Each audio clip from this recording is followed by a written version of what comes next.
206 SS de la famille Jarret, donc avec Emmanuel au volant, si ma mémoire est bonne. Le numéro 191, voilà, qui passe devant nous maintenant.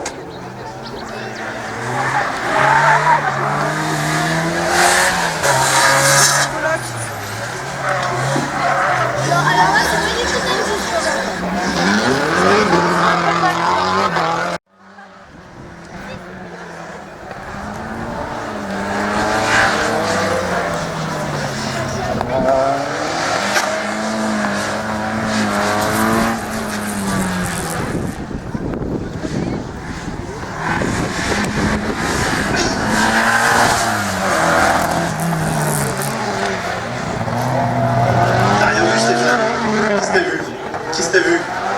J'ai rien vu, rien vu. Moi j'ai essayé de parler dans le gobelet, mais ça marche pas si bien avec le micro. C'est ça qu'on a également...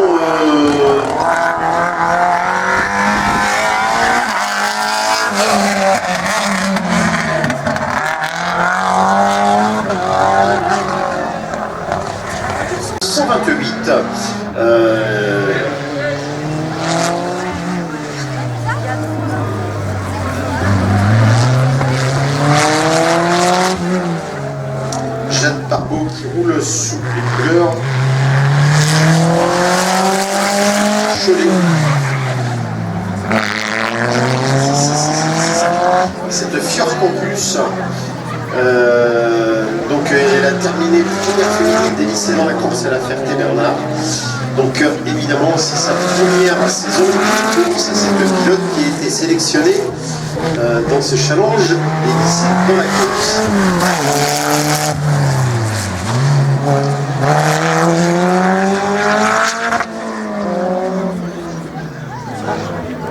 Oui, c'est normal parce qu'il manie tout cet engin. Il manie tout et nous sommes quand même dans la... Vous faites un tour pour se promener.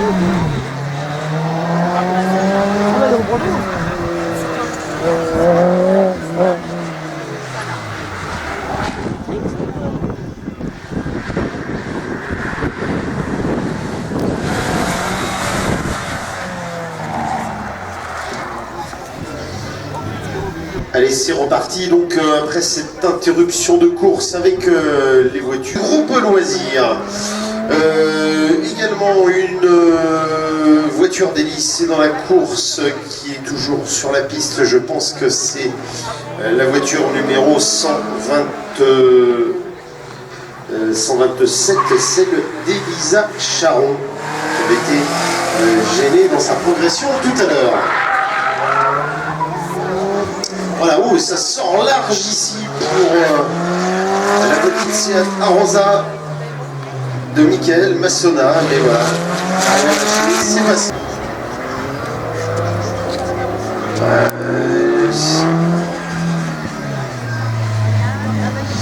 Le 191, donc Emmanuel Jarret en 2:22:04, 176 Tangis Seblin en 2:29:06, le 155 Arnaud Piard en 2:13:27, Emmanuel Jarret non, je l'ai déjà dit, lui, c'est pas très clair, ça bouge en permanence sur l'écran.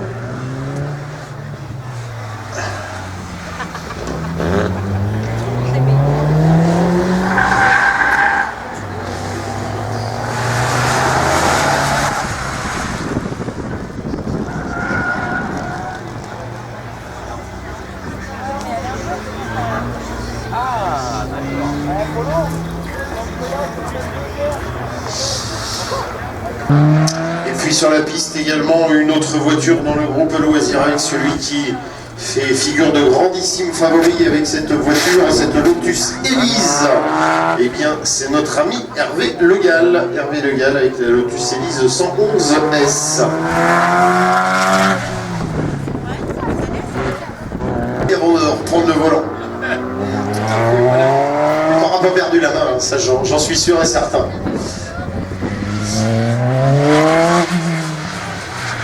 Voilà, un plateau peut-être pas étoffé en nombre de c'est Gérard qui le dit, c'est forcément vrai. L'évolution du matériel et puis du pilotage. C'est magnifique. C'est pas pareil, mais ça va te donner envie de t'y remettre. Hein. Non, non, pas du tout. Non. Non, chaque chose en son temps. Voilà, donc ces voitures du groupe loisir qui évoluent. Piste. Ouais. C'est Emmanuel ou c'est Olivier? Ah oui, voilà. Oui. Et on a la dernière voiture du groupe de... Alors, je viendrai te voir Gérard, tu me diras ce que tu en penses. Je te voyais qui parlait avec Philippe Menanto là tout à l'heure, entre spécialistes des AX, tu lui as donné des bons conseils pour gagner. Et je lui ai surtout donné les résultats de cette voiture quand Jean-Marc a débuté avec, il y a dans les 25 ans de ça, je pense, il faisait des groupes avec. Voilà, une Citroën, comme par hasard, qui est passée dans les... Mais il y en a qui ont mal terminé, il y en a qui ont terminé jusque dans le grillage sous les tribunes. Oui, oui, c'est vrai, effectivement. Allez, voilà, une voiture du Folcar qui est en piste également, c'est Thibaut Bruzel. Et puis nous allons y virer avec l'Opel Astra GSI rouge en piste. Et pour le groupe F2000, eh bien, c'est Teddy Tissot qui vient d'entrer en piste à son tour.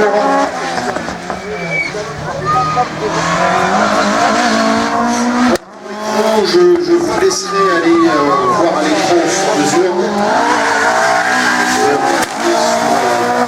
Sur la terrasse, tout seul lui dans la catégorie Folcar avec cette Citroën 700 PS, Thibaut Bruzel qui vient de la région du Mans, me semble-t-il. En piste, je vous le disais, Francis Mornay, le numéro 81 avec un BX16. TRS, voiture dans la classe 2 du groupe F2000. Voilà, un groupe F2000, comme je vous le rappelais ce matin, qui est assez peu fourni, étonnamment assez peu fourni sur cette épreuve. On a l'habitude de le voir, les pilotes un peu plus nombreux dans ce groupe F2000. Mais ça n'empêche pas qu'il y ait une qualité. Une belle bagarre pour la victoire. Alors j'ai pas les classements à l'issue des deux premières manches de course. Je serai de vous savez, dans l'évolution des classements à l'issue des deux manches. On est actuellement sur la troisième manche de course. Il reste toujours s'améliorer et souvent je l'ai sur la Super 5. Bon, il devrait pouvoir, je pense, franchir l'arrivée. Oui, mais ouais, il y a un souci sur la Super 5. Allez, Philippe Menanto est entré en piste pour le groupe M. Philippe Menanto avec la Citroën AX Sport. Voilà, il est en piste. Et puis également là-bas dans le fond du circuit, qui va nous arriver dans quelques instants avec la 205 Rallye, eh bien c'est Valentin Dugas. Pour le papa, Anthony est commissaire au bord de la piste. Forcément que Valentin est très très observé lors de ses passages. Le 72, eh bien c'est Quentin Lannes avec cette 106 dans la classe 2 du groupe N.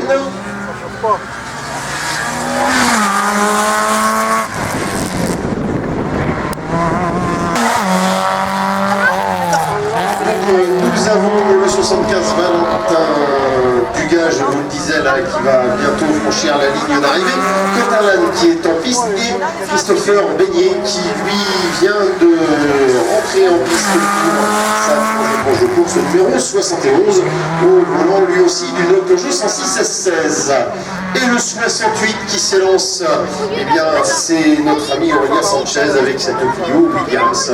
Aurélien Sanchez malheureusement un peu trop seul dans cette classe et parfois aussi dans le groupe depuis le début de la saison et qui aujourd'hui ma foi a quelques adversaires dans ce groupe puisqu'ils ont Ils sont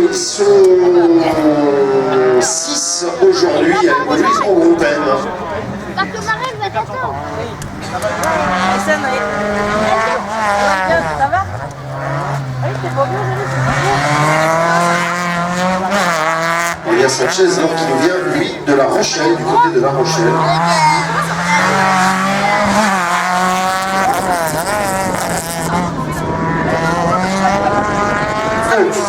Voilà, cette manche sera-t-elle la bonne pour lui? Depuis ce matin, il est un peu à la galère. Hein. Qu'est-ce qui se passe pour Quentin alors? Mécanique ou physique?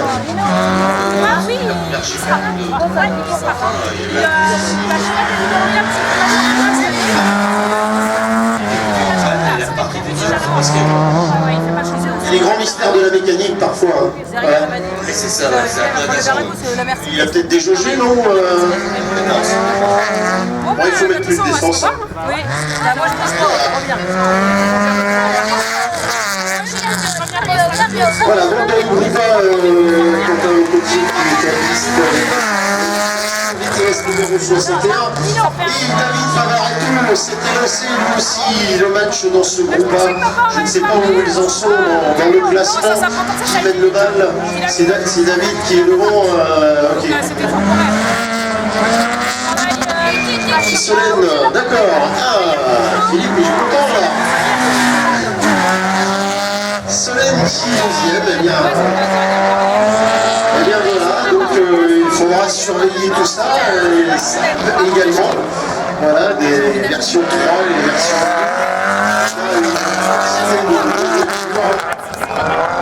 Oui, David, oui, forcément.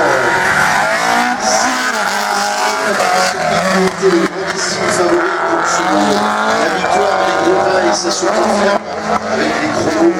Donc pour David Favaretto qui mène ce Cup avec les Clio 3 Cup. Les Clio 3 Cup avec Nicolas Merlet et Anthony Leduc. Et on terminera le groupe A avec une demoiselle Roland du Nord. Solène Guérin, et bien là voilà, maintenant qui s'élance avec un très beau numéro sur ses portières, le 51 bien sûr. Le 51 qui, je connaissais un gars quand il roulait, son surnom c'était Triple 17. Triple 17 ça fait 3 fois 17 ça fait 51. Voilà, comme par hasard. Ça va, mais je vois que tu l'as pas oublié toi non plus. Ouais, c'était le temps du forum aussi, Salomon, tout ça. Hein. Il y avait des échanges sympathiques. Ouais, c'était d'hier, on va dire. Voilà, donc Solène. Au volant, j'ai pas compté les féminines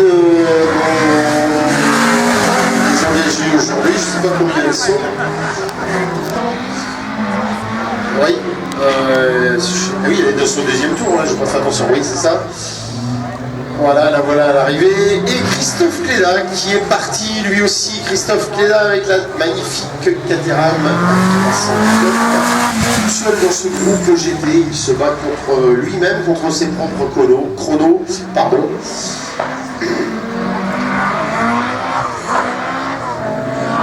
Du groupe A.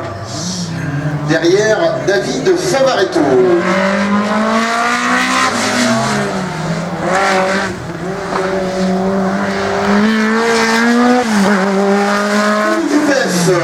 Si le 48 est en piste et Thibaut Paul le 46, tous deux avec des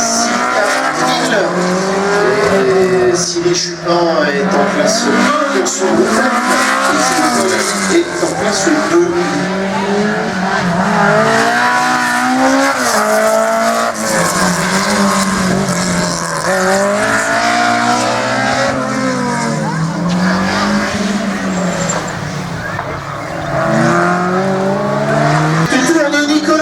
Mesdames et messieurs, le 42 s'est lancé Nicolas Fouquet avec cette Fiat 126 Maxi qui tout à l'heure était bien capricieuse lors de la première manche.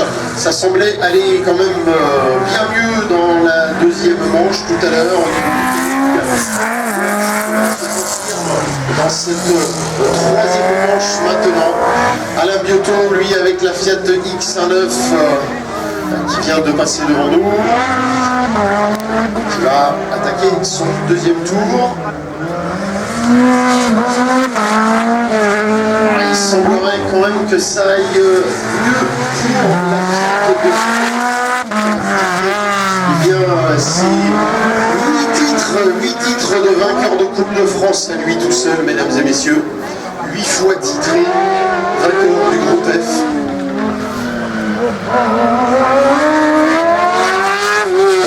Et puis on a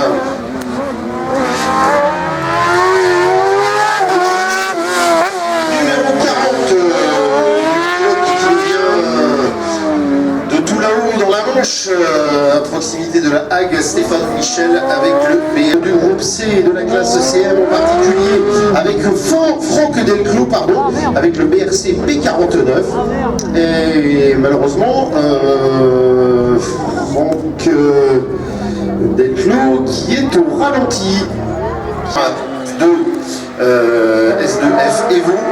Voilà Nathan qui était parti tout à l'heure et qui a été stoppé dans son élan, bien évidemment, par le problème mécanique de Franck Delclos.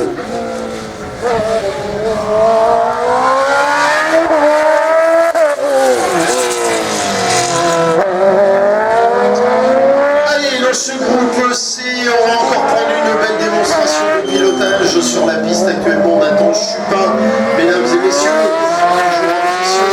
son pilotage généreux avec ce silver car, et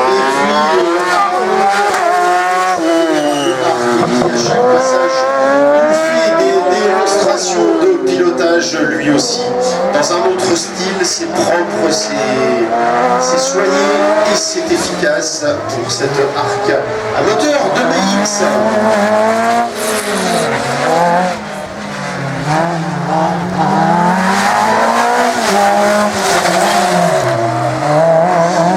Ça m'engage bien, Nathan, il est sur un gros tempo. Je peux vous dire que ça va bien. Enfin, c'est Icholet.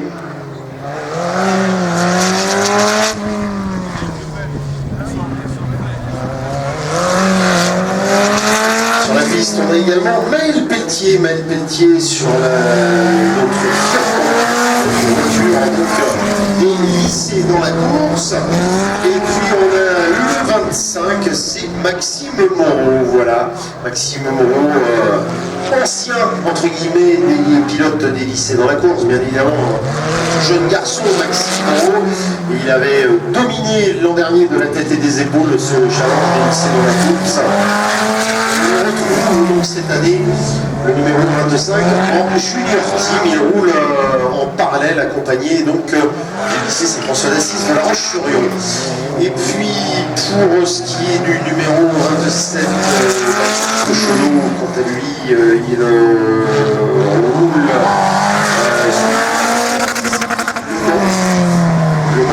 le Maxime Moreau est évolue dans la catégorie junior team cette année et lui, il évolue en parallèle du lycée Marcel Callot.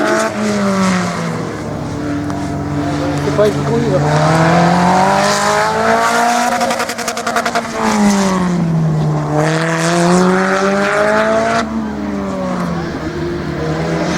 Karine Fouquet-Marineur au départ, la numéro 22 qui s'engage sur la piste, donc derrière le numéro 23, Alain de France qui est parti lui aussi à son tour tout à l'heure. Avec son voiture de Sidigulet qui avait roulé ici en Sny en 2018 à la finale de la Coupe de France. Ouais, une dernière course avec laquelle Nicolas Fouquet avait gagné.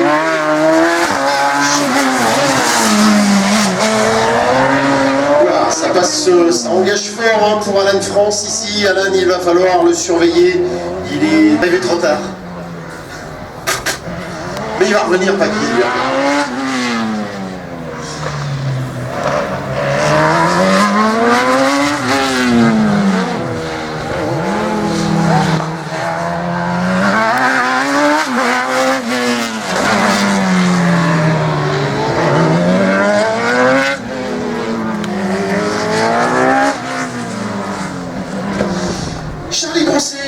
en piste actuellement, lui aussi, Charlie Brosset, changement de monture durant l'intersaison pour ce pilote vendéen.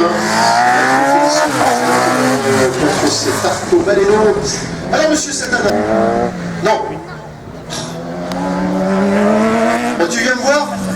J'ai été obligé de descendre. Ah, ouais, ouais. La vraie fausse excuse pour pas venir au micro.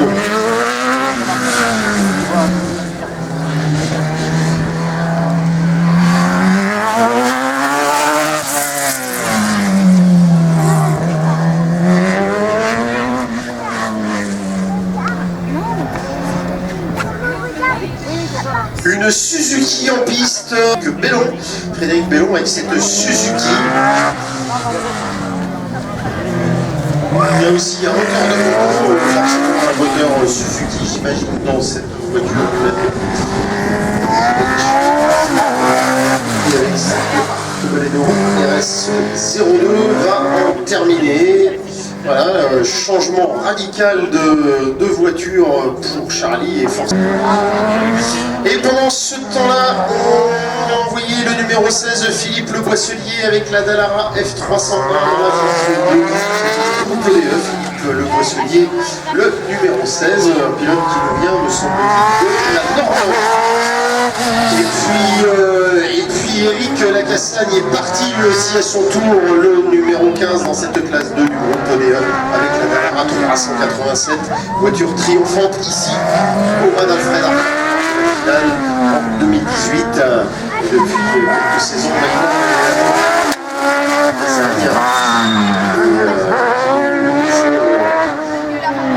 Évoluer ici ou là sur les courses, cette belle voiture.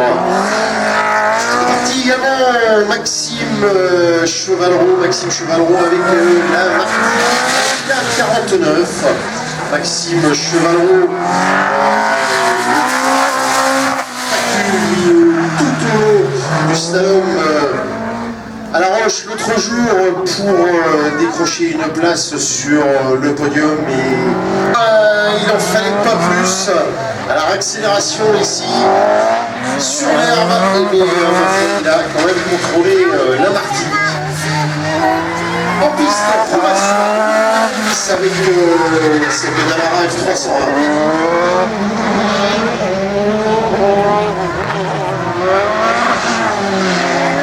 D'accord, bon, j'ai le papa qui est à côté. Donc, est-ce que...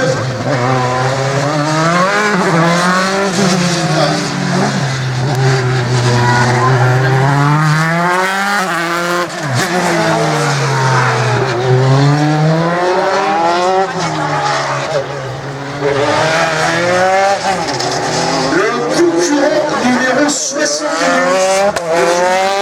Numéro 62, Romain Lecoq et commissaire technique. Merci Romain Lecoq, s'il te plaît, tu es demandé auprès des commissaires techniques. Voilà. Voilà, donc Thibaut Lemoine ici, qui est lors de la finale, comme je le disais tout à l'heure, je n'étais pas sûr de moi, mais c'était lui qui avait terminé meilleur jeune.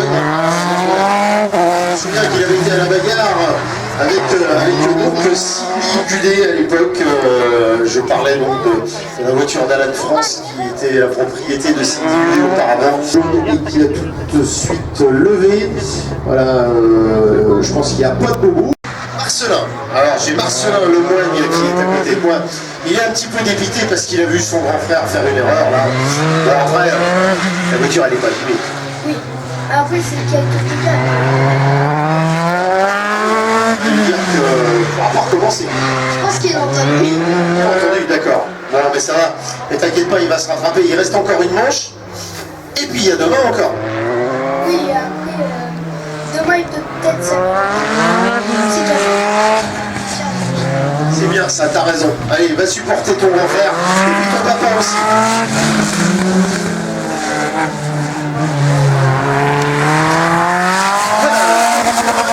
Didier Ravard en piste, Didier Ravard, sociétaire de la zone Atlantique, et David Degorin, lui, qui vient des Deux-Sèvres avec cette Dallara F399.